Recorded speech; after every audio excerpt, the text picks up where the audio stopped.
Okay, 10 seconds. I promise to take.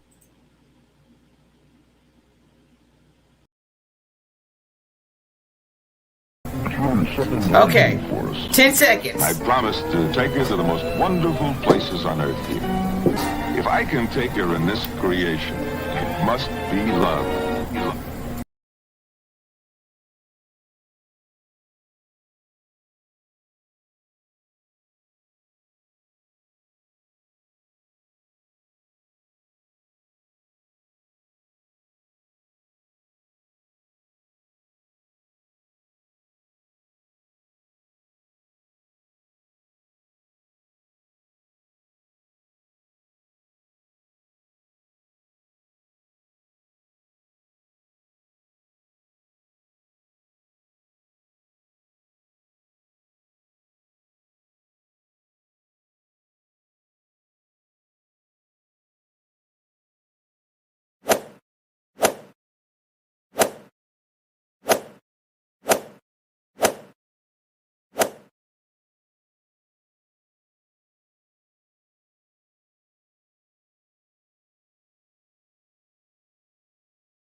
Yeah, come on, y'all, get ready. Come on, y'all, we gotta get ready. We gotta set up. Yeah, now come on over here. We gotta get that whole thing set up. Yeah, y'all ready for me for my interview? Yeah, you ready? Let's go ahead and get started. Come on, let's go.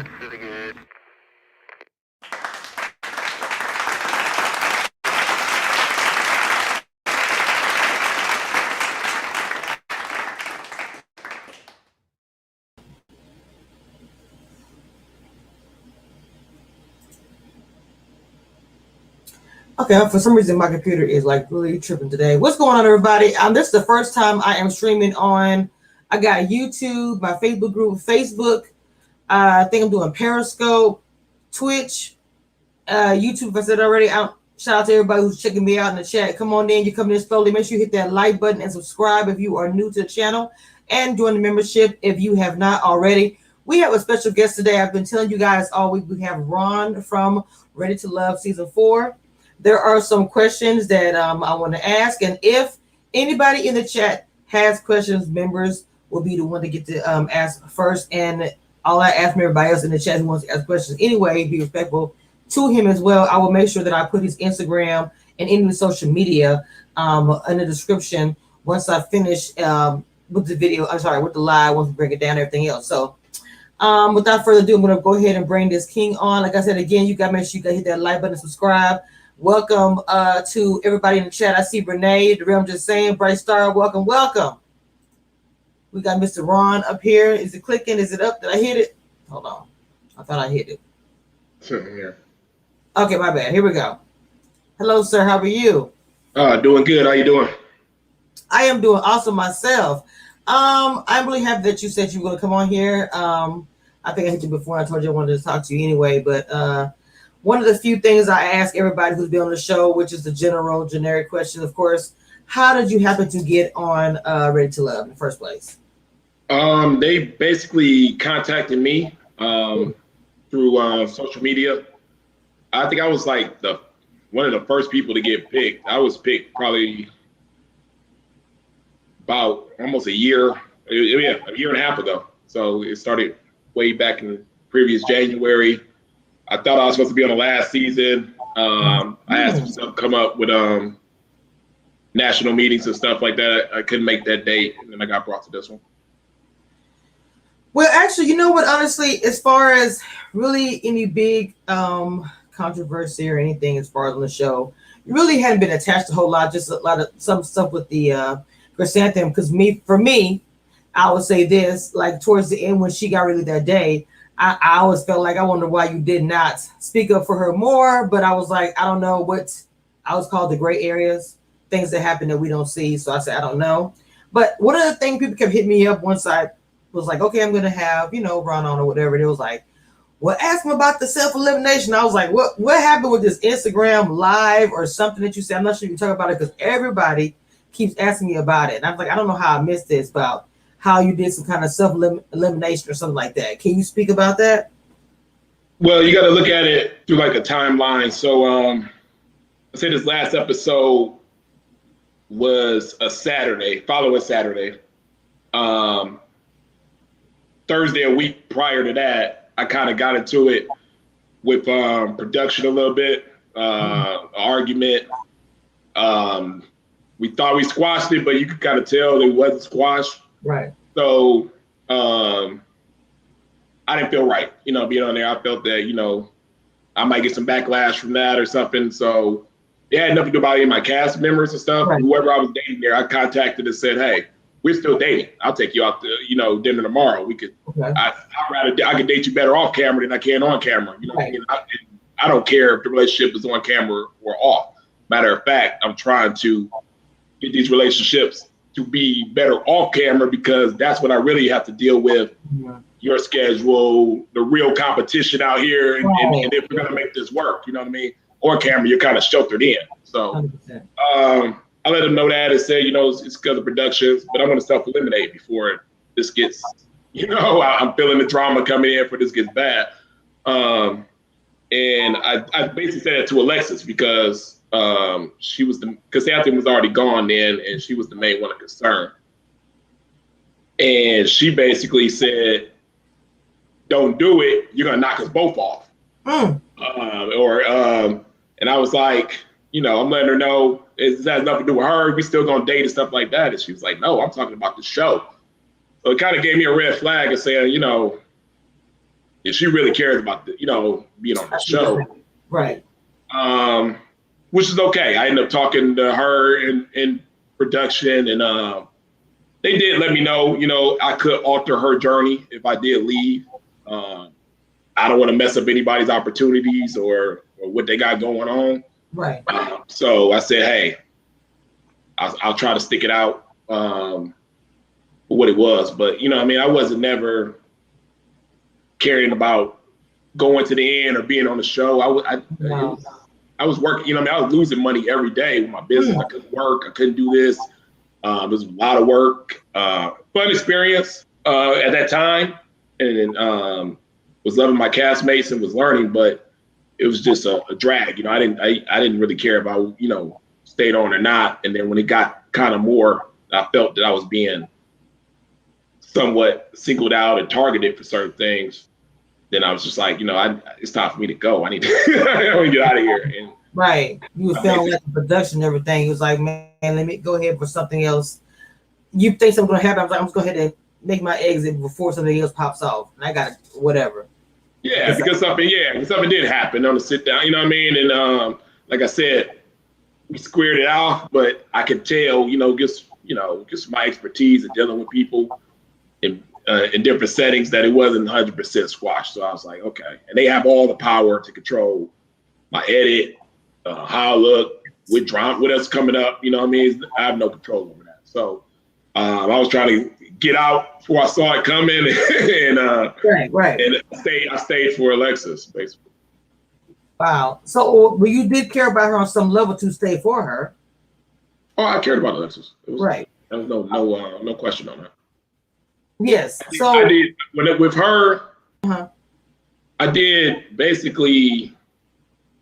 I came here to kind of date different than what I normally date.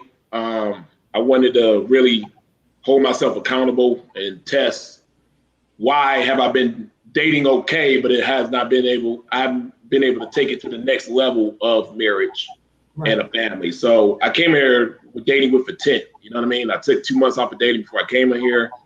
I was going to try to find, I was only thinking in terms of long-term relationships. So if I couldn't form a long-term relationship with you, I wasn't interested in dating you on the show. Right.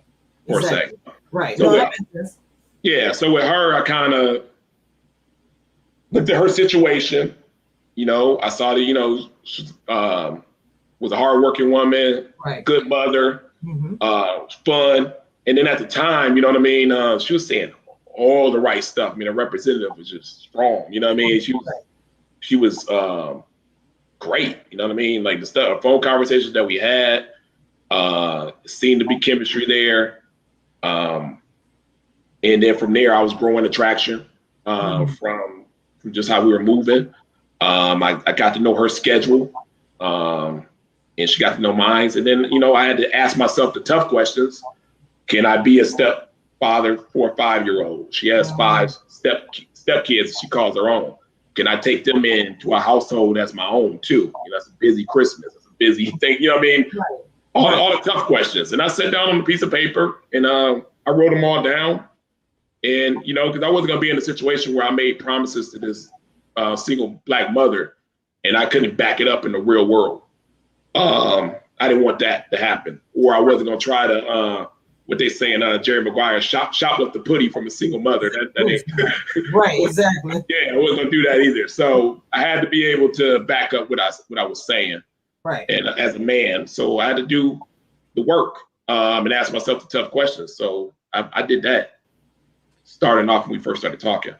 So let me ask you a question about work, because you mentioned that it impacted your job. I'm not sure you got to talk about your job, but can you tell me what do you do and how it impacted your job? It seemed like in a negative way, what you were saying.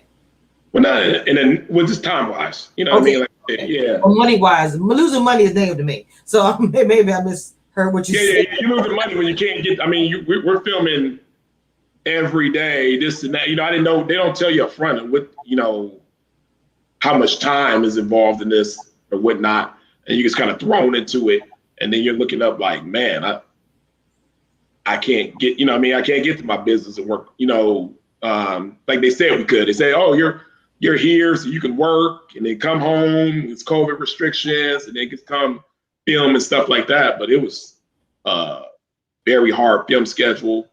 And they expected a lot of us, out of us. Expected a lot out of you, you said? Yeah. Well, with that being said, with doing something like that, would you do it again as far as reality TV? I'm not saying that you're saying anything bad about it, but that sounds grueling and you did lose money. So would you do it again if you had the opportunity? Never. Oh, wow. Never. And it's not that, it doesn't even have to do about the money or opportunity. I still ran my business. But it's not for me. And I mean, it's a lot of moving layers to reality TV that people just don't know about. It's grimy, and you got that aspect on it, and the aspect of it is I don't think I'm good at TV. Why do you say? I think I was, you know what I mean? As cameras on face, I think I was nervous through the time. I think I look better, sound better in person. I think I made more, you know what I mean? It's just, I didn't think I had, watching myself on TV, I was like, this didn't feel like 100% me. Some people come off great on camera, right? Not as good in person. I thought I was the other way around. So, you know, I like to stick to what I'm more talented at, I guess. Well, I said to that, I was like, I was doing something, I was recording. I said, well, I don't know. I feel like that he's just a real straight up person. And some people can't take the straight up person. I feel like if I ask him something, he's just going to straight up answer. Like, I mean, unless it's like some severe, I get that from you. Like when you were speaking with the whole, the ex and the church situation and religion with Alexis now, it did seem like you were cold. And I kept asking myself, is he just that way? That's just the way he comes off? Because it did seem cold-blooded, but I know I'm the type of person kind of blunt or whatever. So I kind of was like looking at it like, well, some people can't take you off as being rude or mean, but you might be just that way and they're taking it wrong. No, I'm actually a very outgoing person. I mean, I'm well known in the city that I'm in as being that fun guy that knows everybody. When dealing with Alexis and the religion thing, like I said, that was a lot of clickbait. If you look at it, there was no conversation, no context, any of that. There was no motive. It just that's me saying something, and people don't even know what I'm saying. So, like, prime example, when it says the famous line everybody's going with when it goes, I say, I'm doing an interview. Like, I mean, it's supposed to look like a confessional. And I'm saying, you can pray for me, but I'm out. Or I'm gonna go get it. What I said on there, or something like that. Yes, that's it. What people don't understand is there's an interviewer there who's asking me a question. Production. Yeah, And the question is a hypothetical question. He's asking me, and the question was, he knew the way I was going to answer it because he knows who I am. I'm a protector, provider type of male. And he said, okay, hypothetically, if your family was at home starving and they needed food, are you going to pray about it first, or are you going to go out and get food for your family? And of course, I was like, man, y'all can pray about it. I'm going to go get it. You know, that's why I was hyped about the question. I'm going to get it for my family. That's what I do. Now we're in an emergency situation. This is a one-track mind. It's a hypothetical question. Now you take that, because you see after it, I didn't say, they cut it right there. I didn't say anything else after that, you know, in there, and they just threw it off as that. But I'm like, what is it? It meant food in the question that he asked me. Now you just throw it out like that, and everybody else is like, oh, it meant money.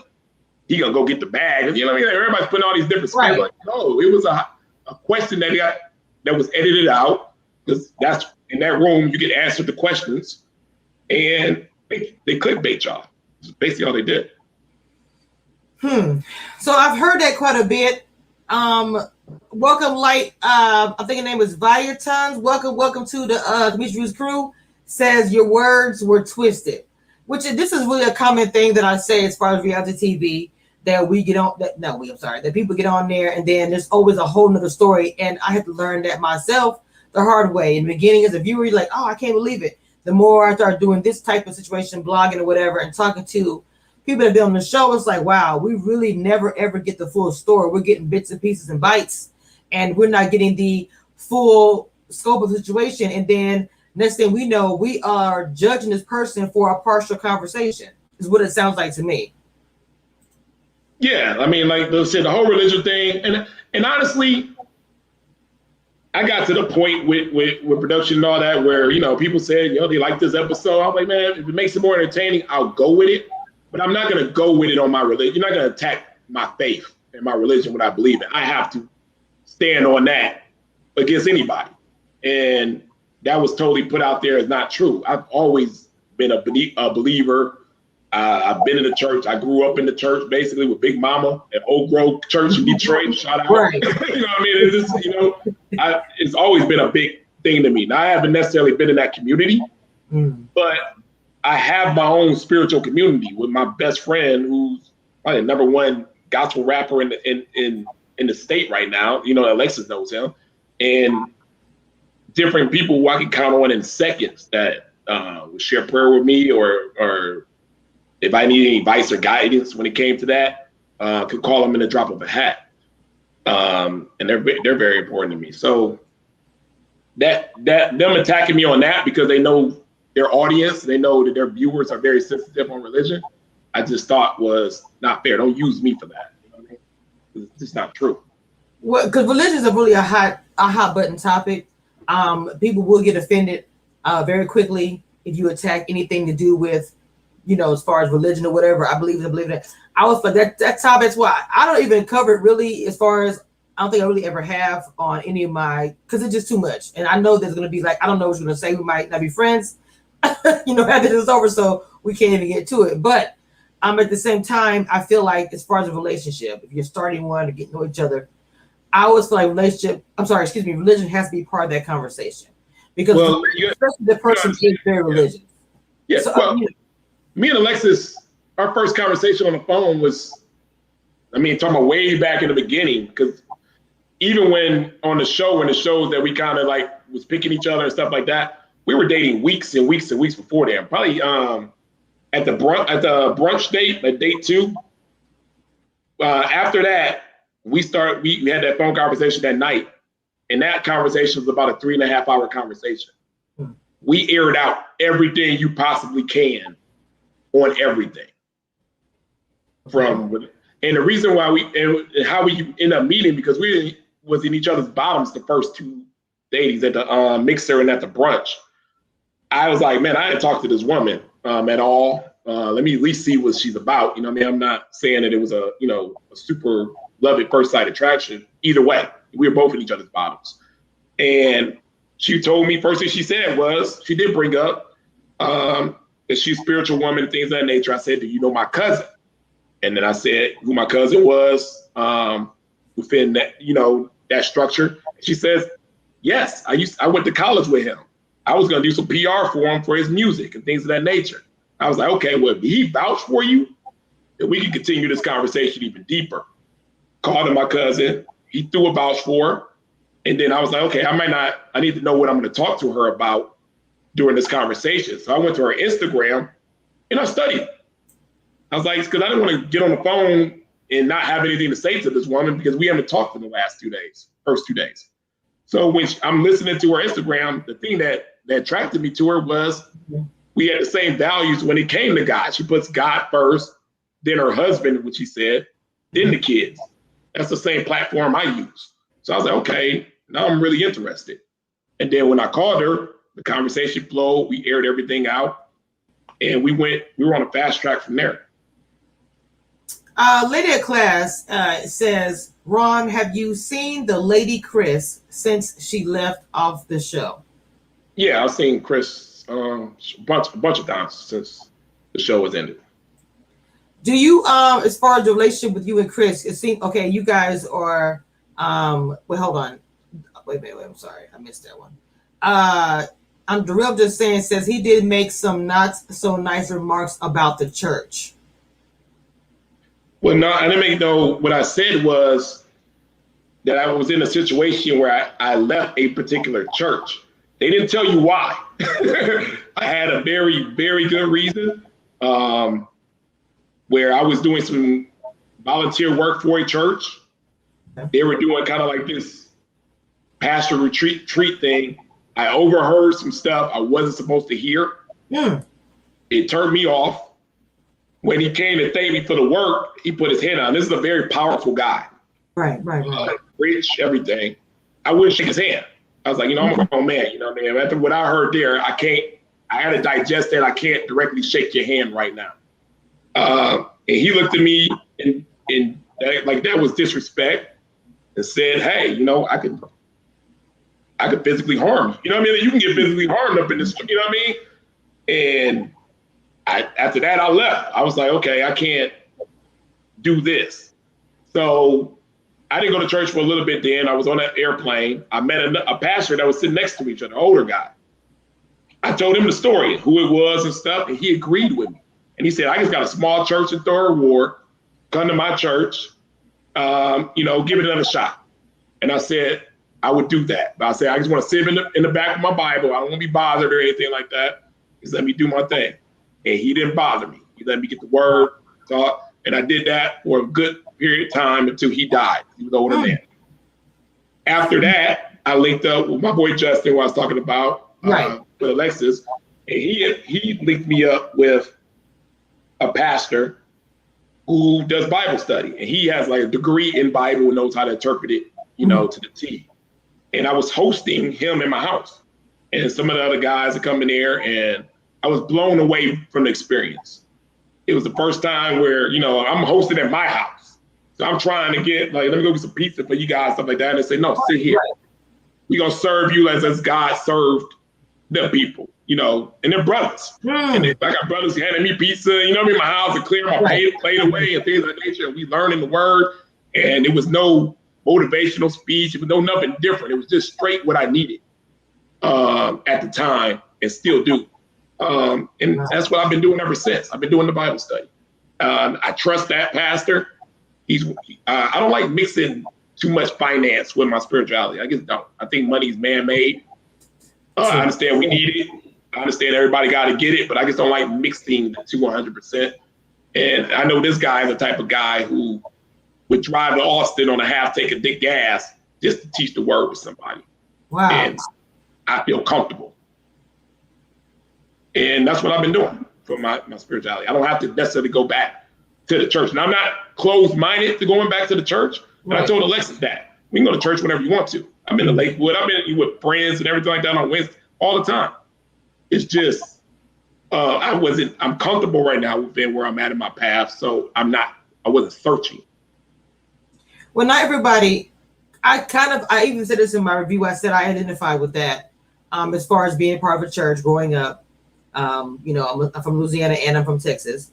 And so I'm from the South. And growing up and being involved in the church, all these kind of things, I get it. And then I also seeing things that I didn't like, and I kind of drew myself, especially when I got to adulthood and was able to make my own decision. I was like, I'm not really cool with the church right now. So I get that. It happens to the best of us. And you find and I didn't mean it to be that way. They took that narrative and cut it right. They didn't give my explanation because there is a narrative out here that black men are leaving the church, and you know, production knows they're gonna play on that. You know what I mean? That's TV. Got it, you know. But I didn't mention the guy. I didn't want to mention that pastor because he's doing his job and things of that nature. And then I and no names and stuff like that. So I just wanted to get my story out, but I have no beef with organized religion and church and stuff like that. I think it's a great place. I think it's much needed. Trust me, if I have my kids, I want them in the church, period. Okay. The world too dangerous out here, too much going on. Yes, indeed. Good church or bad church, any church guidance for them, I want. That's the way I'm raising my kids, you know.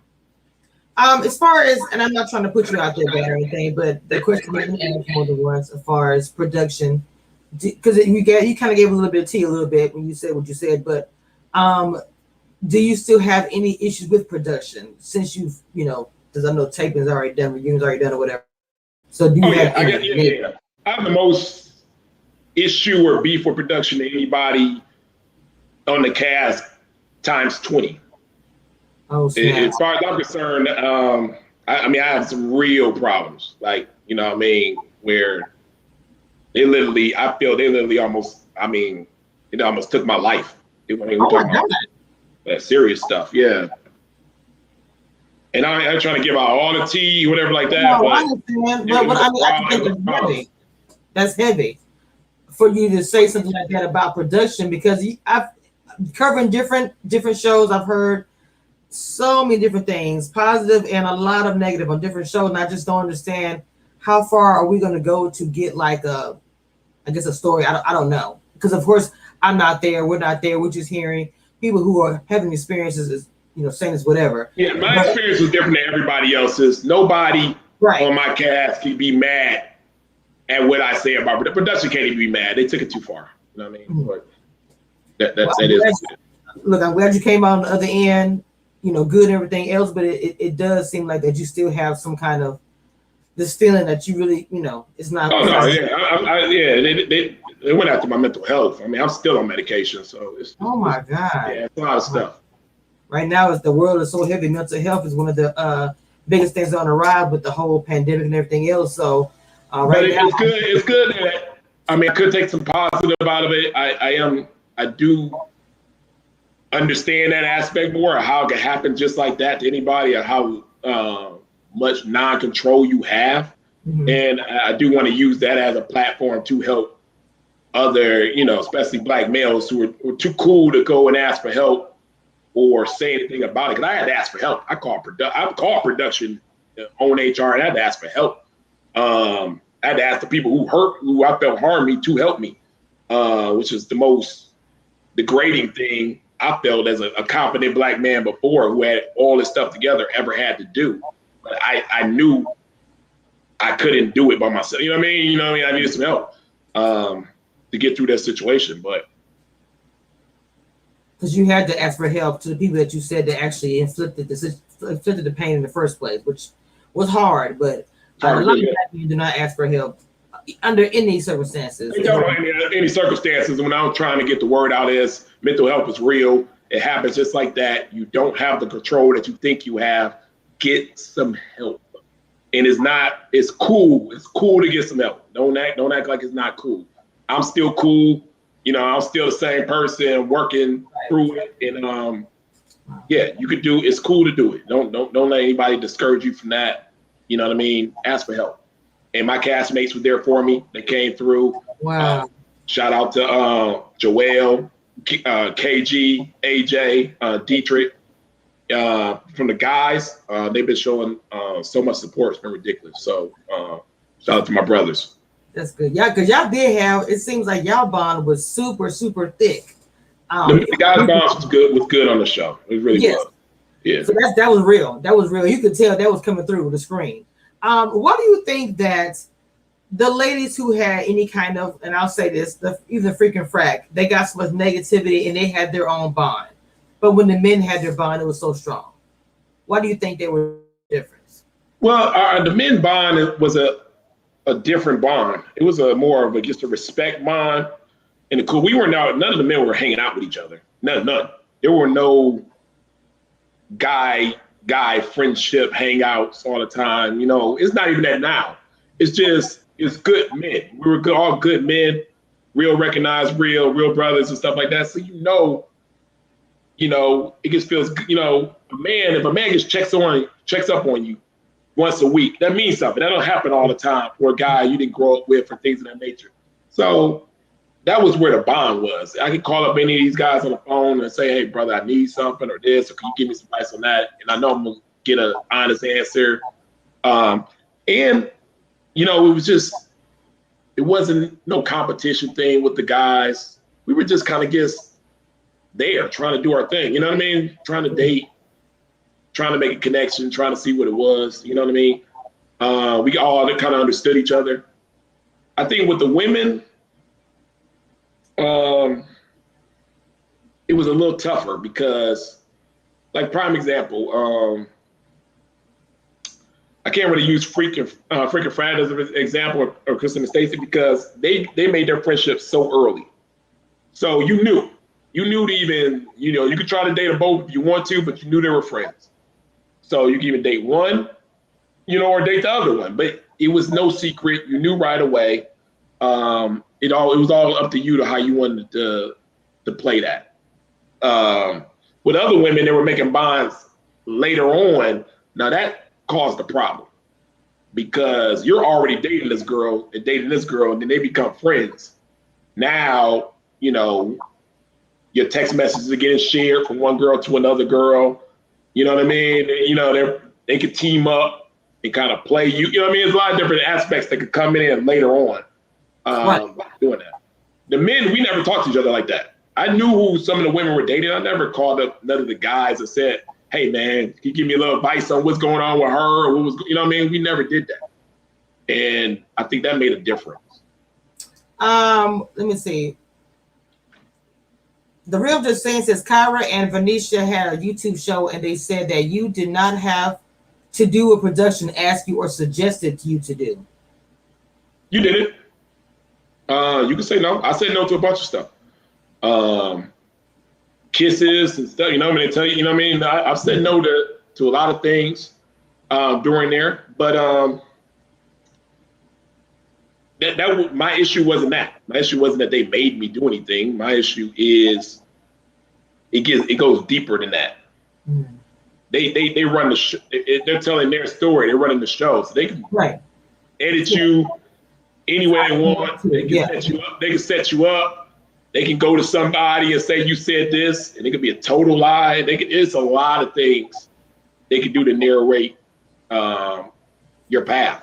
It's just a lot of. I give props to them. They're good. They definitely do this for a living. I had to bow down and say, hey, I can't. You can't be defeated. You know what I mean? Like that machine's gonna go no matter what I did. Right. My Valentine, I think I appreciate you with a super chat. Says, is there any way to make them production accountable? No, you can't. Too powerful. That machine's too big, like Big Brother. Yeah. I mean, literally, like old school. He's gonna take it. Like I said, in this situation with the religion thing, if it wasn't religion, I would have I'm the type of person where like a chameleon say, use everything. You know what I mean? I would have said, hey, I can't go fix it. I'm just gonna own up to whatever, true or not true, and just ride with it. You know what I mean? But when you're attacking my religion, I can't do that. Then I'm not being fair to my God. So I have to actually defend this aspect of it. But the most of the other part, you're better off not even just going with it, even if it's a lie. You know what I mean? Because you're not gonna be able to change that many people's mindset, and a lot of times it's not about you anyway. They're putting their own spin and insecurities on it because these are all clips. You know when the editing is coming in because there's no story to it, there's no context to what somebody's saying. It's just I said this. Right. you didn't know it was an hour conversation before that, leading up to this, and Exactly. another 30 minutes after, or you don't, you know what I mean, and what's going on. It's just so it's clip. This is clips, and I mean that's just how it is. I mean, and if it makes for a more entertaining show, fine. You know what I mean? I was a fan of the show too. I'm just like the audience. I was looking at, season 2 ready with the next thing. Right. Yeah, you know what I mean? They got a job to do. Their job is one track. It ain't to care about me or my journey, or it's to make a show. I mean, you're part of the machine. They're supposed to care somewhat. You are a part of it. They couldn't do it without y'all. Yeah, but it ain't about us. Trust me. No. I know what you're saying. It's a big picture, but you're a part of the machines. If the engine is out, the machine ain't gonna run. Evita, with the same thing, we're thinking the same way today. He says, "What did Ron mean by KG wanting a niche market woman?" That's the question I was going to ask. No, I said he's a niche market guy. Should be with a niche market woman. Well, KG would tell you himself. He's more niche market. If you meet the guy in person and get to know him, he's into the moon and the stars and the atmosphere and things of that nature. Just like my sister is. I call her niche market dating. When I'm talking to my sister, I give her a lot of dating advice. Mm-hmm. I was like, Sharon, he'll bring a guy up and I say, you're not going to stay with that guy or talk to that guy because y'all energy don't match and you care about that. You're into these certain things. He's not. It ain't going to work. Me personally, as a man, I look at that secondary. We might be off on energy or we might be off on different things, but I'm still going to give it a shot. Right. I'm open to the whole market like that. I'll adapt or I would, compromise or whatever like that to try to figure out what's going on. If I was attracted to you and liked you before, I could say, nah, I ain't feeling her energy's off or she's not into astronomy or these type of things that I'm into. KG's different. You know what I mean? Great guy. Right. Great guy. And when it comes to niche market women in his category, I meet so many Black women that are into the same things he is. Like I said, my sister's the same way.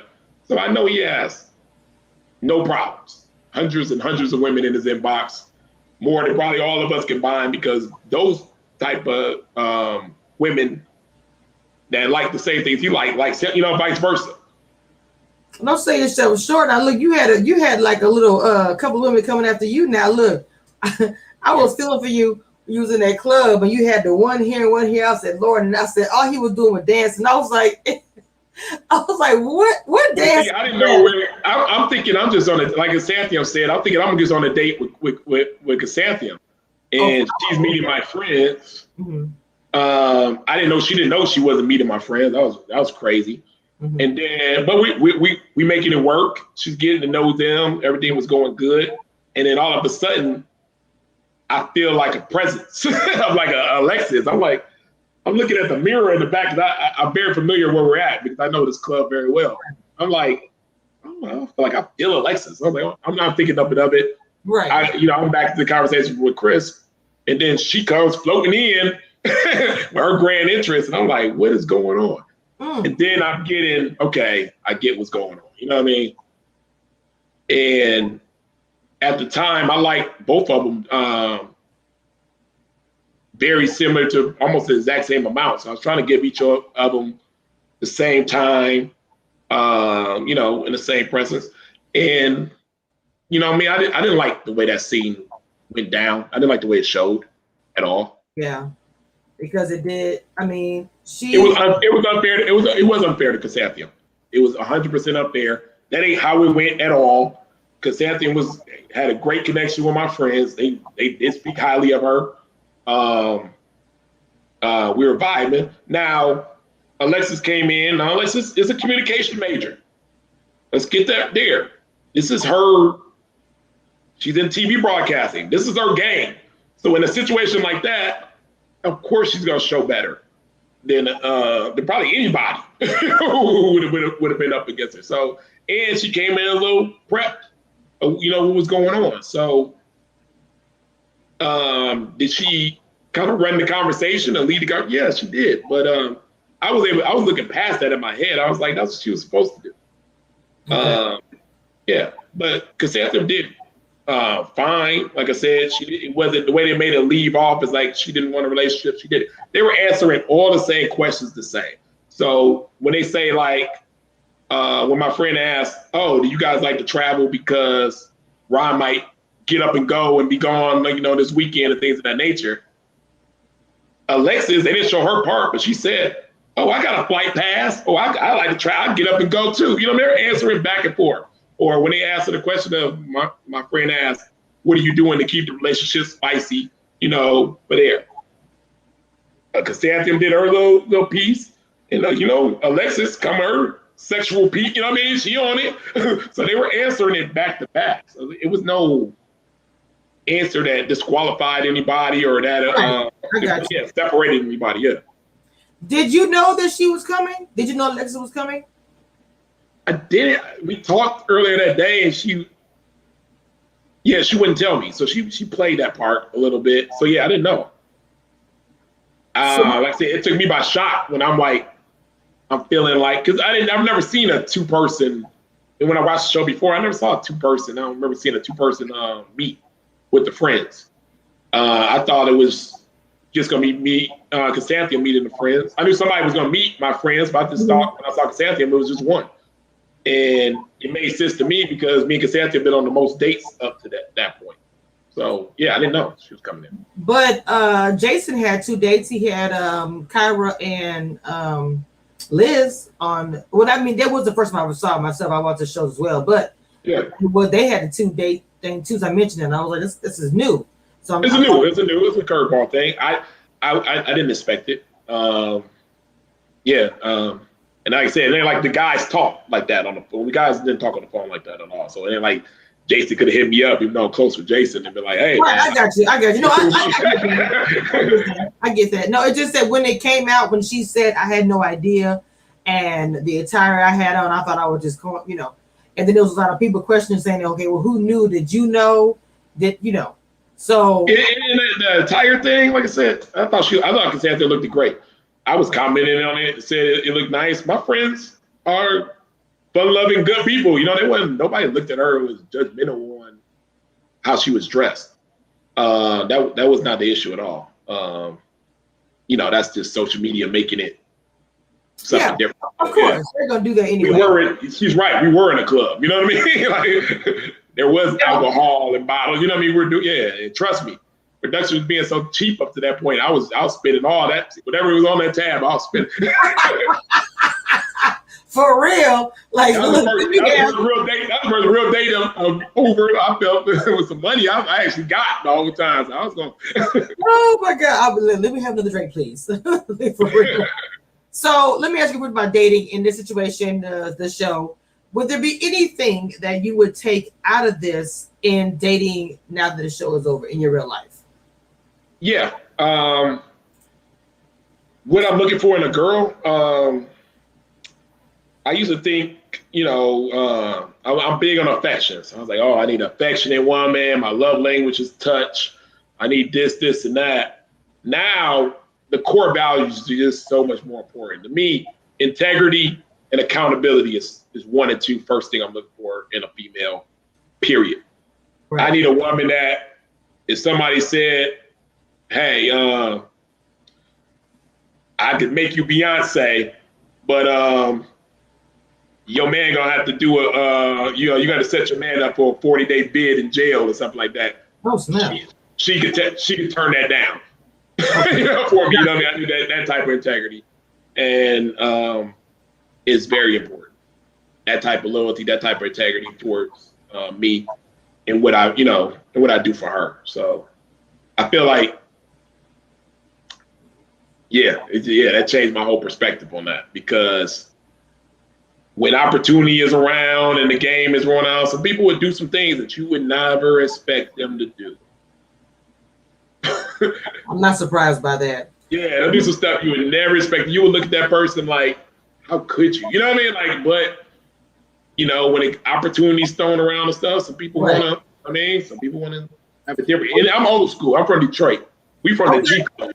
Yeah, the G code means you don't You know what I mean? You don't do that. You would never rat out your friends. You would never lie on somebody, even if it was your enemy. You know, you just, as a man, you stick to a certain code. Right. And I knew everybody didn't have that code. Okay. But man, I didn't know, like. I mean, but you said that everybody, you're cool with everybody. There's not any beef with you and any of the guys, right? Y'all, everybody's.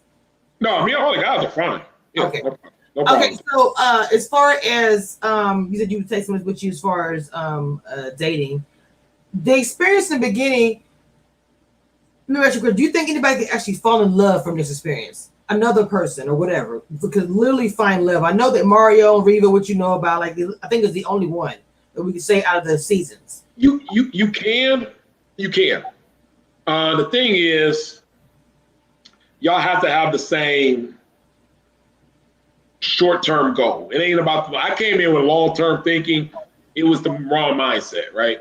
Okay. Y'all short-term goals got to be the same. So if her agenda is, yeah, I want to meet a man, kind of, but, you know, I also want to look good on TV, and I want to, you know, make it to this aspect, and I got these products on the side. Oh, snap.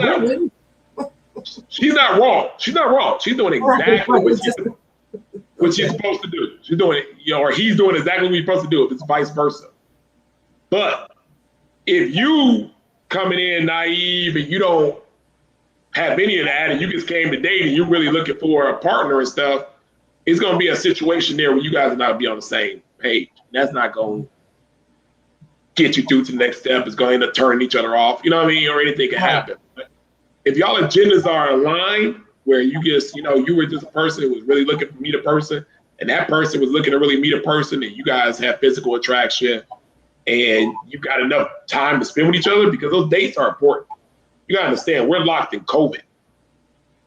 They don't want us to side date, like Chris said. I was doing it anyway. That's why I was getting in trouble. But if they don't put you on no dates, you're not making a connection. The only connection you're making is the phone connection, and it's hard to really, you know what I mean, get a physical attraction or affection that way from over the phone. So I really only been on, I had that one-on-one date with Chrysanthemum we were playing the games. And then I had the golf date with Alexis as a one-on-one. And then Stacy, that was at my house, you know, which I wouldn't really count as a date at my house. Right. Those are only 3 one-on-one dates I've been on. And I thought, okay, that's just how his production is doing and stuff like that. And then I go talk to Alexis and AJ or Amber and Chris and find out they've been on 9 or 8 one-on-one dates with each other. Oh. So I'm like, yo, that ain't fair. You know what I mean? Like, what's going on? You know what I mean? But during the show, you don't know. I don't know that. Let's say I'm talking to Amber. I don't know she's been on 9 dates with Chris. I don't know they even have a connection. The only way I can find out any information is in the guys' deliberation, when all the guys tell each other who they like. Right. And if a guy's not being super honest with where he's at with that female, you have no clue how close they were. So when the people go out on dates, you guys have no idea who's dating who, how many times they will date, unless y'all get together and y'all discuss who's going whatever. Otherwise, you don't know. You still don't know. Most people don't say that. And most guys, if you're out, you ain't gonna ask no woman who'd you go on a date with, how'd it go. You know what I mean? Mm-hmm. No. That's true too. We're all dating. You know what I mean? Yeah. So you don't know. But you don't know the count. So, like, prime example, like with Alexis, she did have a good point with this. Everybody thinks, you know, our situation is over the religion thing, and that's a lie. It's a lie. We didn't have a problem over religion.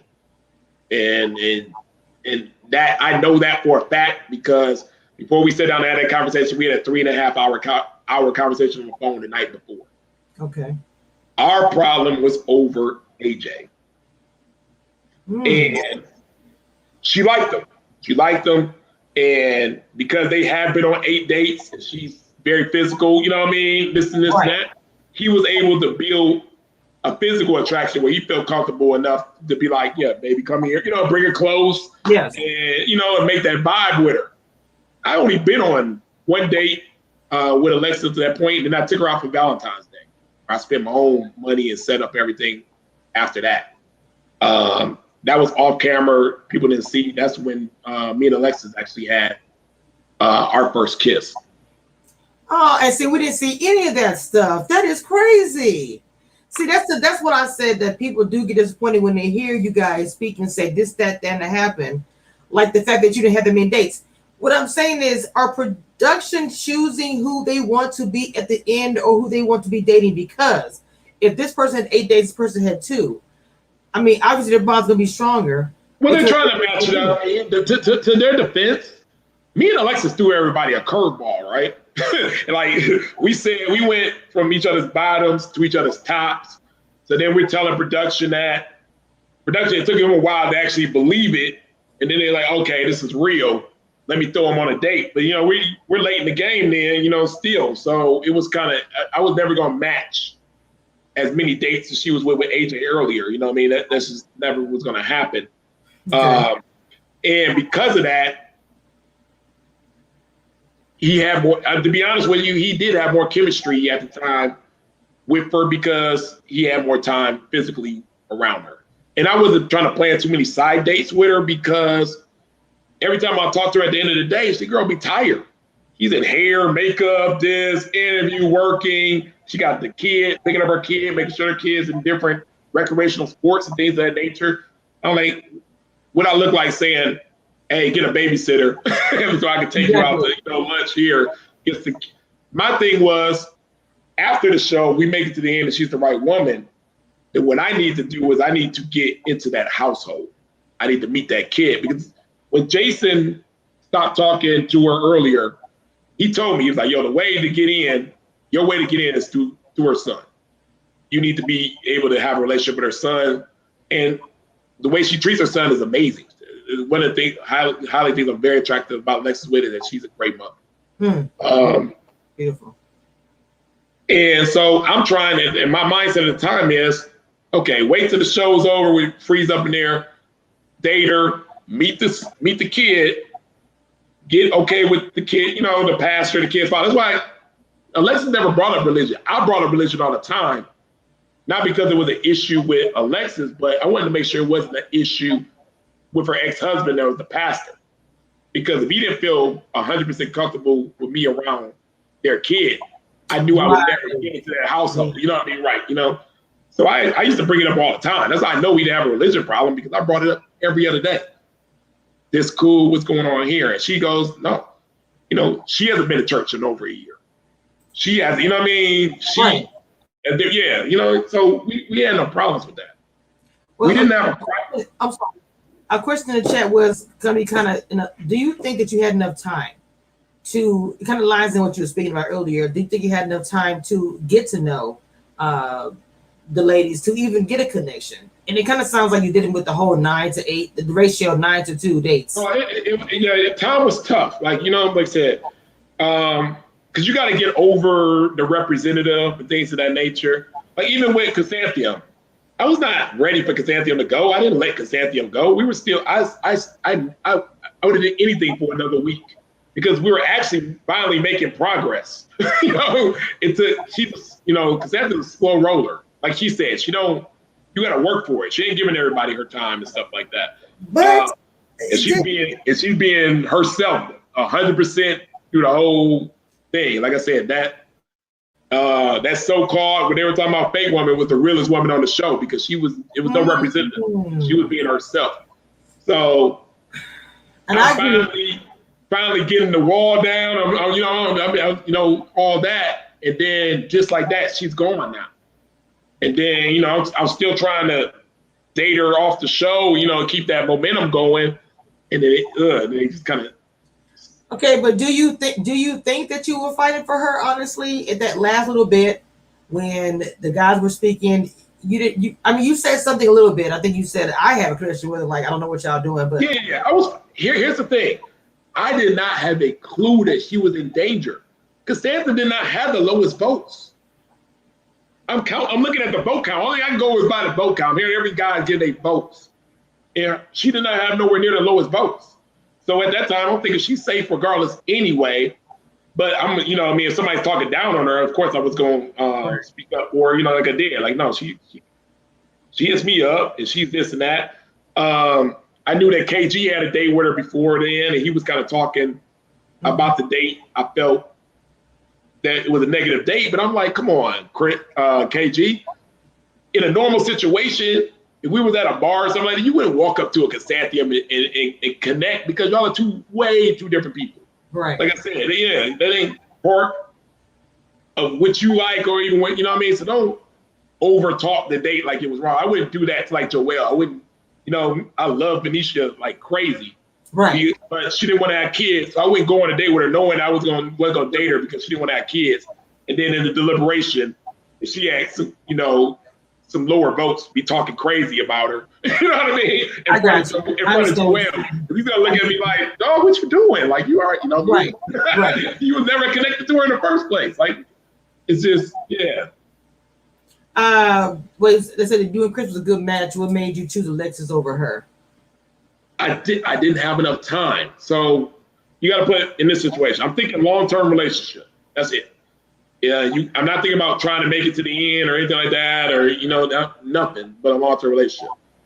I'm getting the wall down a little bit with Chris, a little, but you know, what I mean, we still, you know, communication isn't 100% great. You know, but she's starting to lower it down a little bit, and I understand her. She told me why she was in a relationship. She got, you know, she thought she was gonna get married, trying to. That didn't happen. And she had, you know, had her guard up. So I was thinking I had more time with her. Then, like she left, I still tried to date her the same way. I said, you know, I had a top three at the time. I always had a top three. Okay. I said, I wasn't ready for her to leave. I don't care if it's on camera or not on camera. I want I want the best woman for me. Right. So I continued to talk to her and to give her a solid, let me tell you this about Chrysanthia. So, we had a snowstorm. You remember that in Houston? Yes. Yes, crazy. Yes, it was. Lord have mercy. I got hit hard. I'm not gonna lie. I was out of food, water. It was literally at one point 18 degrees, 19 degrees in my house. I got all these windows that you can see in this big town. You know what I mean? It was just, the air was just coming in. That was after the time that Alexis kissed it AJ. She kind of had him on her mind. We did that Valentine's Day Sunday. Monday, the snowstorm hits. Alexis, I thought that during the snowstorm, that was going to bring me and her closer together. Okay. We start moving as a team partnership, help each other out. Yo, what do you need? You know, let me help you here. You help me, you know, see if we work together as a team. She didn't really reach out for me like that. She was kind of distant that whole week. I guess she was trying to make her decision, you know, being between me and AJ, but she was just really distant. Chrisantheium came through for me. Oh. I mean, she offered me food, shelter, everything. And I told her, I don't care whatever happens to us because you did that. I would never forget that. I will always have your back, whether we're talking or not, because of you coming through for me that weekend, because you didn't have to do it. I just, you know what I mean? In your head, I was part of your elimination. And you were probably still feeling a certain type of way about that. But you still put that aside to come for me in my time of need. And I'll tell her all the time, you know, I really, really appreciate that. I'm a loyal guy. I don't forget stuff like that. Mm-hmm. And if she ever really needed something, I would be there for her. It sounded like it touched you because that was you know, y'all know I'm in Texas. Most of y'all know I'm in Texas, and that was a very rough. I didn't lose my power and all these things, but I could just remember I had to go to work every day and talk about it, and I couldn't go in my backyard. Encaged in, it was a mess. So you were the ones that got hit hard with the power and the water and the pipe burst. Oh, I got hit hard, and I took it hard, you know what I mean? Because at first I'm like, I'm a man. Y'all from Detroit. We used to the code. I'm just gonna toughen this out. Right. And it got tough, like tougher than I thought. And then so I'm a little cranky, and me and Alexis got into an actual argument about it within that week because at the time, okay, Chrisantheum's gone. I'm still dating two women. One woman I've been dating since the beginning. I don't want to ruin anything coming up. Episodes, I ain't gonna say who it was because I think production really wants to keep it a secret. That's why they ain't showed any of the dates or anything like that. but I have a solid connection with this person. Been talking every day. We've been to my house, been on dates, been everywhere. So they're having a conversation with each other about the Valentine's Day date, right? Right. Through text messages. And now they're drilling me both. Like, are you down playing the Valentine's date you had with Alexis? And why you didn't ask me on Valentine's Day? And things of that nature. And I could tell that my text messages going back and forth. Right. And I got mad. I was like, it's funny how y'all got all this time to text each other about this, but neither of y'all had enough time to check in on me. That you was okay or whatever, because something was going on. I mean, time. You had to have a bond with people. You had to have a bond. People I know and this is real talk, people I know was living in their car for like, some still are, for months because their apartments got trashed when all this stuff happened. So the bonds that were made at that time will probably be solidified to something really special or whatever, because that was a rough time. Lord, I didn't. Yeah, and we did an interview within that time thing, and I said on that interview with production, I was like, yo, something's different. Energy's off between me and Alexis. She ain't reaching out the same. Something's going on. I haven't talked to her yet, so we had to have a talk. But yo, this can't keep on like this. I'm not dealing with this. You know what I mean? Like, it ain't like, you know what I mean? Like, what's going on? And then that was like that Wednesday. Come Friday is when she called me up and said, we need to talk. Okay. And that was the first time I found out about the kiss with AJ. 11 days later. Wow. So after that, I took her to Valentine's Day. I spent over $400 on Valentine's Day, not knowing she gets kissed another guy. Right. A couple days before, and we had a rule. We was going to, we knew that if you kissed on camera, it was going to lock you in. That was her rule. So we were going to tell each other if that ever happened. But with her view of it was, I don't know if AJ's serious or not, so I ain't about to tell this guy that I kissed him, and I don't know how he's going to react to it and lose out on the game or him, or I don't know what it is, one of the two, if I don't know if this guy's serious or not. So I was basically just getting played along. Well, I'll say this situation is this. It's a process, and it's a dating process. I thought, because the way I looked at it, if I'm dating somebody, if the parties know that we're dating other people, it shouldn't be an issue. But you say that you had some kind of pact where if that didn't happen. Niggas on the kiss. She was allowed to date hundreds, many people. I'm still dating like crazy. Right. But I'm letting her know everything because I wasn't playing the game. So, and I wouldn't be the type of person where any new information popping up. So she knew who I was talking to. Like I said, she's knowing text messages. She's knowing everything. And that allowed her to basically have power over me because I'm giving you all the information. You're not giving me anything about what's going on over there. And it wasn't about the kiss. I didn't like the time thing because it was a trusting issue now. Now I was like, I felt that was selfish. You know what I mean? How you not gonna let me know when I've done things for you? You know what I mean? I'm treating you well. Like, you know what I mean? Like you weren't looking out for me at all to say, hey, I kissed this guy, I'm thinking about him. I have him on my mind still because I always knew she was highly attracted to AJ. Okay. But I threw a party. I wasn't supposed to. It was the after party at my house. And everybody was there, the whole cast. And I was going out to I was walking Alexis' car. Her car was late. AJ's talking to some guys of the cast. He grabbed her and say, hey, yo, baby, I didn't get a chance to talk to you yet. You ain't going nowhere, whatever like that. Okay. So I'm like, okay, let AJ get his time in. So I said, I got an extra, a guest bedroom right there. Walked her back up and said, waiting here for AJ. Y'all got y'all privacy. Y'all can talk, do y'all thing. I'm back in here with Tressa. You know what I mean? Where I want to be with my people. And we over there having a ball in the living room and stuff like that. And about 2 hours passed. And I'm like, okay, well, she must have left. I'm just trying to see, I don't want to go into the room. I'm like, what's going on? I walk into the room. I got you.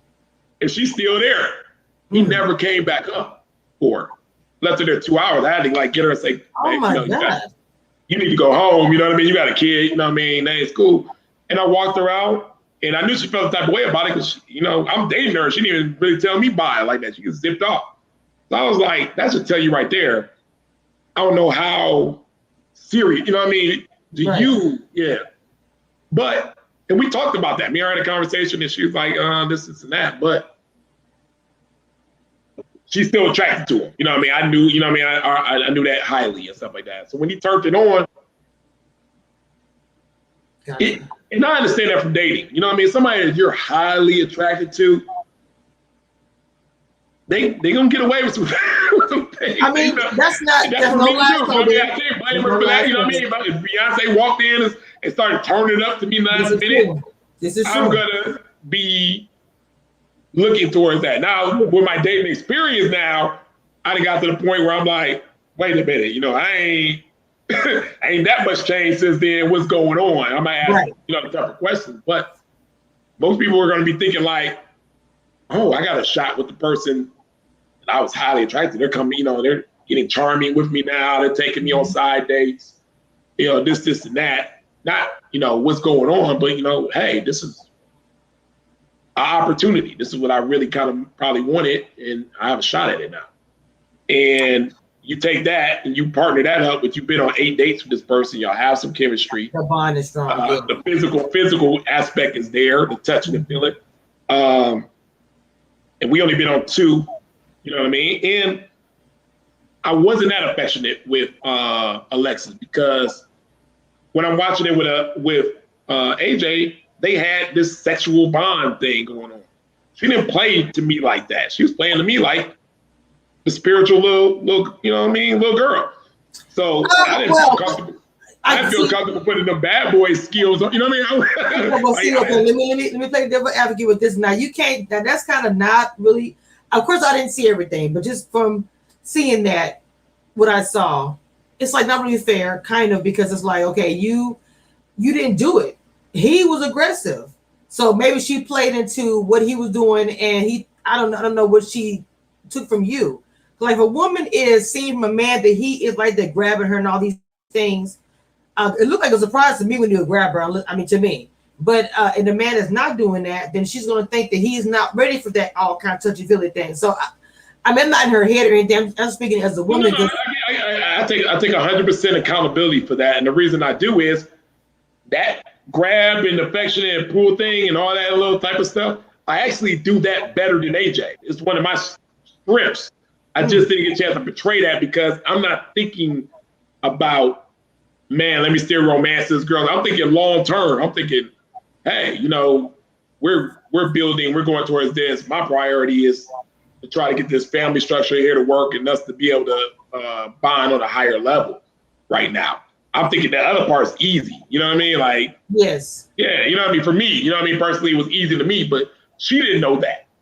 It didn't, you know, like you said, we don't have a lot of time with each other, you know, 2 days. Yes.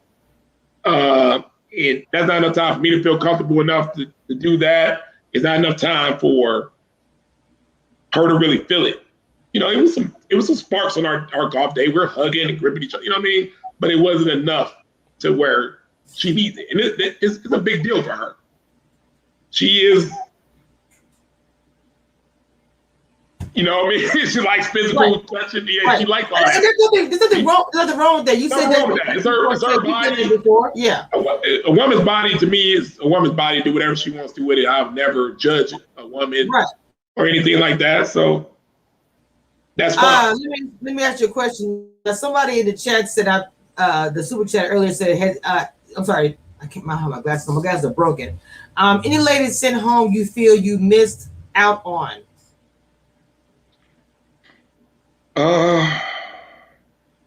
No, like I said, here's my connection. So I started off with a connection with Ida. She was the first one to leave. Yes. And I think you saw I didn't kind of stick up for us and things of that nature. But we at the mansion, we had a connect. You know, we had a really good connection. So she was out, and then me and Tressa actually had a huge connection. People don't they tried to make it like it wasn't. They didn't show none of our stuff. I mean, there's a very good, I think the best scene of the of the show that's a deleted scene right now that they refused to show because of another connection there they didn't want to expose. But that was one of the greatest scenes. I was at my house in the hot tub. Me and Joelle having a freestyle contest. Everybody's there. Oh my God. It was Okay, a well, great scene. Cassandra brought it up in her last interview. Remember, she's like, I had to date with Ron in the hot tub. Nobody showed it. Everybody was there. Yes. Okay, so this brings me to this question here. Do you think they're saving all of this for the big reunion? Because I've heard, I haven't heard a lot, but there's going to be a lot going on at the reunion. Do you think they're saving all these different clips that y'all haven't seen or that y'all wonder where it is for that moment? Expose everything. Not at all. It's not going to be a big exposure because the thing of the nature is there's a true story of everybody's journey, and there's a story that they want to tell because it's a little more drama, it's a little more edgy, it gets in people's emotions and feelings, and that's what's for ratings and stuff like that. So it's not, and they want to make certain cast members that are popular cast members pop, some that are not, it's a lot of games. It ain't no big reveal, it ain't no big story, it ain't no new super new developments I didn't see, From that, it was just a production. It can seem like a production to me. I had a concussion during the whole reunion. I had a car accident probably about 7 hours beforehand. I don't remember a heck of a lot of it when filming it. I was just sitting there wanting some medical help, at one point and couldn't get. I let them know, before I got there that I just got in an car accident. They saw my car, the front end's all mangled. Right. I told them I hit my head. I was doing my mic check. I couldn't even count up to 30 on my mic check. But my guys are there. I'm trying not to look weak. Yes. Yeah. And then you throw me into a situation that I felt like was a huge setup situation where I can't defend myself. My mind's not there. And that started the, anxiety and everything that went along with that, where I literally had to go see a neurologist about the situation. That's some scary stuff right there. Yeah, it got scary. So, yes. But from that, it ain't. Your best reveals are probably gonna come from interviews. Honestly, to get everybody's real story, if they're gonna stick by their truth. It seems like that's what's really happening. A lot of the interviews are showing other sides to you guys that we're not seeing, and it's making people change their mind. Most of my comments after my interviews are, I had no idea. I've changed my mind completely how I saw this person. That's all I see. And that's probably why I do it as well, because I know there's more to what we see on the show for the season or whatever. But we've had him on here for, what'd you say? No, you can see the question. But back to with your connection, like that connection with Tress. I went from the first one, I guess I was in the bottom two at the end of the match and mixer. I was one of the last people out there. And yeah, I didn't feel I did a great job at that mixer. Yeah. But I didn't think I was going home either because I wasn't just in the bottom two. It was another person there too. So I had a 1 in 3 chance of not going home. So I thought there is the cliffhanger. And I know you had said that in your live that you weren't expecting that to happen with the cliffhanger. So, because me, myself, everyone has made their prediction what they think is going to happen because it seemed like you guys, both of you guys, were kind of intense. David was a little more intense, which everyone was talking about that. But we feel like that you guys were both a little bit intense. We don't know what's happening. It wasn't just intense. That thing was World War II in there. People don't understand. Look at my week. So Thursday I self-eliminate. Friday she kisses AJ. Sunday I go on Valentine's Day to $400. Monday the snowstorm hits. Friday I find out about that kiss and everything, and that she's interested in another guy and this and that and all this other stuff. We have a 3-hour conversation. The conversation goes horrible. The very next day, before I can even adjust it, she's over there not talking about AJ and what we talked about in a 3-hour conversation, but you over there with Tommy tearing, acting like I'm attacking my religion when it's never been an issue. You know exactly where I stand. You'd have been on my house. You'd see my Bible on my desk with my whole name engraved in it. You know everything. And to attack me on something like that, was just nasty. It was poor. You know what I mean? You're not on that spiritual level like that in my book where you can judge me on anything. And then now we're sitting there and you're the one that's supposed to be doing, you know what I mean, my question of liberation. And now you started off, instead of talking about what we talked about that night, you started off by, because the cameras are there now, you're playing them from the cameras, you started off by attacking my religion again. And then, like the part when I say, the big quote part when I say, I don't need you for anything. Yes. No, you gotta understand. She was talking about, the context of that conversation was men have used her in the past because of her TV show, and they get a certain amount of advertisement from there, and it's worth like this certain amount of money and things of that nature. And men have used her before for this and that, and used her for this. You say that to a man who in his head is a provider, who takes care of his business, stuff like that, that I'm using you for what you could do for me in a monetary type of thing. Of course, I'm gonna say I got offensive right there. I was like, I don't need you for any, for anything for that. I got that under control. What are you talking about? Don't compare me to them lames that use you for the. I was like, you're basically telling me I'm that type of guy that sleeps on your couch. It's how she kind of presented it out to me. So of course I'm gonna get defensive on that. Yeah, you were very irritated. Yeah. The rest of that, conversation was about AJ. They just bleated it out, his name in the whole conversation and stuff. And at first I was like, they're just doing that because they're trying to make me look bad and make her look good. But now that I know it probably wasn't that. They have their own journey, situations going on. I was telling the whole situation because I had 3 hours of conversation about Alexis and AJ the day before. So, you know what I mean? But when she started talking about religion, I was like, nah, don't change the subject. Let's go back to AJ. Did you mean to kiss two guys within this period of time? Did you mean I'm getting the conversation back on that? And it got heated. When I'm talking about heated, it was way more intense than what I saw on there. I mean, we were going at it. And you got to imagine that was the first time we really talked. I didn't even have a chance to digest what all just went on. I went from not changing anything about myself, been exactly the same person. There was no new information. There was no new information on religion. Everything was fine. To a new guy's in the picture. You know what I mean? You think you could probably go to the end with him or whatever, you know what I mean? And then it just all hit me at once. And yeah, it got heated. It was a domestic conversation. Now, I didn't get to a situation where, we were respectful. Nobody yelled at anybody. Nobody called anybody out their name. And even when she told me about the AJ situation the night before, she commended me. She said, you're handling this very well. Yeah, I thought you were going to cuss me out or do this, and that. Right. You didn't do that. I was like, I know how to take an L in a relationship. I've been to many of them. You know what I mean? Big deal. And like I said, the kiss didn't bother me. I was hurt though. Of course, I'm human. So I came into that conversation hurt, bad week, haven't really got a chance to digest the information.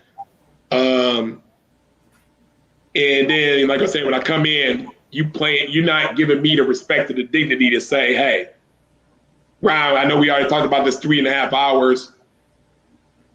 I know how you feel. I know that we're done, because we're done. After we got off the phone 3 hours before that, it's a wrap. Right.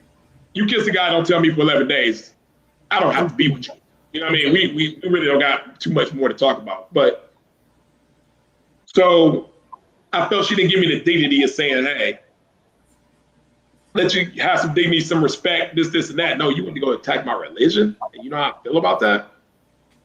I was.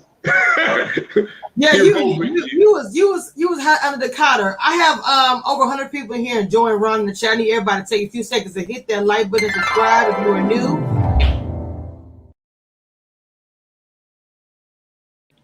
And honestly, and with that, I did the next day text Alexis, even though I apologize. I said, you know, I didn't mean for that conversation to go that way. You know what I mean? We already talked that out.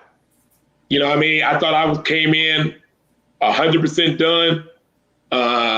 You know, we need to hash everything out. You know what I mean? But it's production. They want to get a rise out of you. They sucked me in. I went for it. And I'm human. I was hurt. I didn't know how badly I was hurt at the time. And I reacted with it. You know what I mean? But I was done. So it wasn't no point of it even being a problem or a conversation like that. It should have been more of, hey, you know what I mean? Sorry you feel that way. You know, have a good night's life. You know what I mean? It should have been quick and easy. And it wasn't. And as a man, I have to take my accountability and my responsibility for my part of that. The real I'm just saying, put in here, why did you even go to the reunion? Dumbest thing I ever did. Like I said, once I got in the car accident, they're forcing you. They're not forcing you, but they're saying, hey, right, you got to come, this, and that. You just coming with it. You're going, you know what I mean? And then it got to the point where I was like, I don't need to be here. I got to go. But it was no easy way to get out of there. I had to I was making up these little excuses and stuff to say, hey, I got to go do this. I need to leave. I need to do this. They're saying, no, you don't got your phone on you. So you can't call for help. You know what I mean? You're in a bad position. And it's a 17-hour day, 16-hour day. Okay. It's just. So I mean, if I had to do it again, of course, that's what I wasn't supposed to do, was go to the reunion. I wish somebody would have tipped me off. Because you didn't know the reunion was going to be, I know you can't tell me, I'm not asking the Tim what happened reunion, but you didn't know the reunion was going to be what it was. Probably crazy. They revealed things you didn't know. Production probably held things back that you guys didn't even know. So it probably did put you guys in a state because you didn't know what was happening. You didn't know that was going on. You felt, I don't know. To me, it was a fake experience. For what I remember, there was no truth to it. And also all I care about. You know what I mean? I didn't come on here for the show, for the TV. I didn't care about that. I don't have a product to sell or to anybody. All my business run those sales. I was already one of the most known people in Houston. I didn't need no more notoriety. Matter of fact, I was trying to get married and settle down to know less people than I know. Because every time I'm out, I already knew everybody. Okay. So I didn't need them for anything. I didn't ask them for anything. I didn't want anything. That's why there's only so much they could take away from me. But I didn't come here needing anything from the show. But I did want to tell my truth and my story out and date with real intent. And what they robbed me of, I feel the most is, if the story's not true, I can't get any advice from the fans and from the crowd of how to date better or how to become a better man. Because how do I critique something edited so much so bad? How do I critique that conversation with me and Alexis when the whole conversation is about a whole nother person that's not even edited in there? And I'm looking at it like, that's not the same conversation I had. That's not the same situation. I can't even take any criticism from that. I can't take anything I can get out of that. If you're not going to tell my full experience, how could I be critiqued and get better and get some advice? I can't. Understood. Okay. So, wow, this whole interview has been amazing. We have learned quite a bit about Ron and even about the show. And I want to say the courage it took for you to speak about the mental health and the thing that you went through with that. I want to say I appreciate you for that, because somebody listening, this may touch them some kind of way. I'm telling you, anybody who's dealing with that issue, contact me. If you don't have anybody, contact me. I know what you went through. I was in the situation. I know how to help. At least give it a try, but you're not in it alone.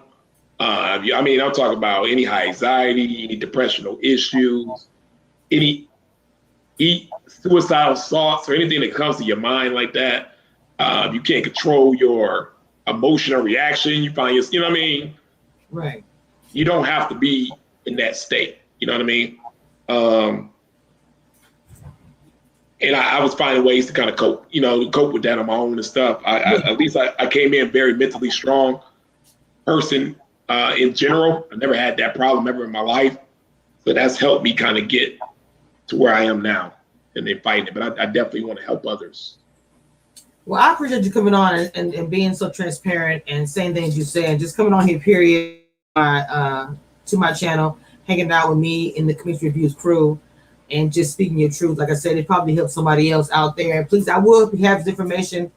I have to go through edit some things. I will have his information in the description where you can click on it immediately and go right to his Instagram and DM him for any more information about this. But I wanted to say shout out to you and I appreciate you coming on again. And yeah, we might have to do it again because next episode is nobody's gonna understand it until I explain it because they're trying to make it look a certain way, but it's not even that. Everybody else knows. On the cast, they know what's going from day one. You know what I mean? It's not necessarily new information, but like I said, I'm a fan of the show, entertainment value of it.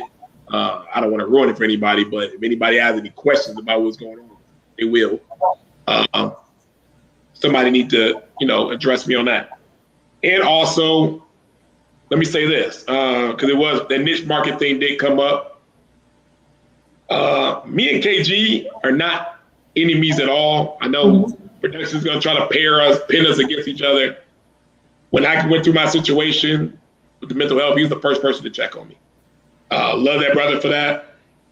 I even reached out to him and said he's went through some issues with that before in the past. Let me lean on you if I got any questions of what's going on. He was very open to that. So we don't have an issue. I'm very direct with KG. I don't know why social media stuff wants to handle him with soft gloves. He's a real man, tough guy. You know what I mean? He doesn't need that. He likes that I'm direct with him. If I have a problem with KG, I go up to KG and say, hey, what's up with this? I got a problem. And he loves that about me. Because I'm the type of person that can have that conversation direct with you. When it's over, it's squashed 100%. Go buy you a drink, hug you out. And it's like it never happened. It's really like it never happened. And if I got a problem, I'm very direct with him. He loves that about me. We have a good relationship. So I don't want anybody thinking. So you got some kind of beef or whatever going on. No, I understand. Okay. I'm glad you cleared that up. Well, I hope to have you on again, especially after, the reunion is going to reveal a lot more, positive or negative. If you have the opportunity, I would appreciate to have you on because I have 110 people here who wanted to hear what you had to say. So I hope you can come back on again, and I appreciate you giving your time up. We've been on here for an hour and a half, and I super appreciate the blessing you coming on. Yeah, it's a lot to cover, a lot of moving pieces, like I said, with me on this journey. I get it. Like I said, I'm probably going live after the next episode, try to clear more stuff up. But you know what I mean? You got to kind of read between the lines on some of this. Right. A lot of editing, a lot of clickbait to kind of make something look a certain way. I mean, what you want me to do, man? I didn't know about any of that coming in here. I just came to date and do the best I could and give my all. I think, somebody, hey, I didn't know anything about TV. I don't know anything about that, man. I was just a person trying to date with real intent. Thought I was doing 100% the right thing. And I made, I got some situations where I got played and this and all that. I'll take my lumps, I ain't trying to be the cool guy here. I've gotten played this and that thrown around, you know what I mean? I hate to feel that way. I hate to feel that way, but I mean, it's your truth. It's your truth. So, people have to deal with it. I had said this before when I went before. I don't want to be the victim. You know what I mean? I don't, because I'm not the victim. I don't play victim. When something don't work out or something, I move on to the next thing very quickly. I don't, I don't even have time to process it. I say that's over. What's the next thing on the plate? What's going on? How do I feel now at this moment? I can't do nothing about what just happened. What's going on now? That's just my way of thinking is. So, I just move on. But the fact of the matter is, when I think about it now, it's like, I was naive in a lot of situations. People were more advanced with me when it came to, and here's the thing too, people cared more. I knew it was a game going on. I get it. Mm-hmm. I just refused to play it. Right. You want to be a big difference when you refuse to play it. I'm like that kid, like you ever remember when you were like back in the park when you were a little kid and you didn't feel like playing that day. You just want to watch other kids play basketball. Yes. And they trying to get you to play. You're like, yo, I'm not playing. I'm just going to sit there and chill. Right. And they're not going to play. And one of them will throw the ball at you when you weren't looking. It hit you, and you go, I told you I wasn't playing. Like, exactly. Yeah, that's kind of how that experience felt for me. Exactly. Like, I'm not playing the game. Stop trying to get me to play the game. Like, it ain't what I'm here. Because to me, that's a waste of my time. When I'm here to play the game or trying to make it to the end, like you said, I'm losing money every day. It's not worth me being here. The only thing my dad told me when I first joined there, he's like, why are you doing this? I was like, why not? And he said, well, the only thing they can offer you is a wife. They can't offer you anything else. You already got everything else under control. Only thing this show can offer you is a wife. And that took that in my mental when I started the show from my dad. And I say, that's what I'm here to look for. Then. You know what I mean? He knows me better than anybody. So hold on, y'all. Let me get his IG. I'm gonna put in the chat. They're asking for your IG. Let me put it in the chat. So, anybody that's in the chat that wants to, I meant to drop this earlier. Want to donate anything to my chat? This is the Cash App. Let me grab.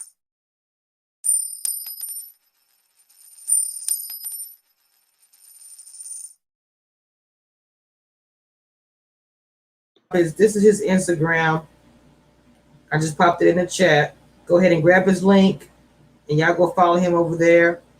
And he already told you if you have some issues or anything, you need information, you guys can DM him on there, okay?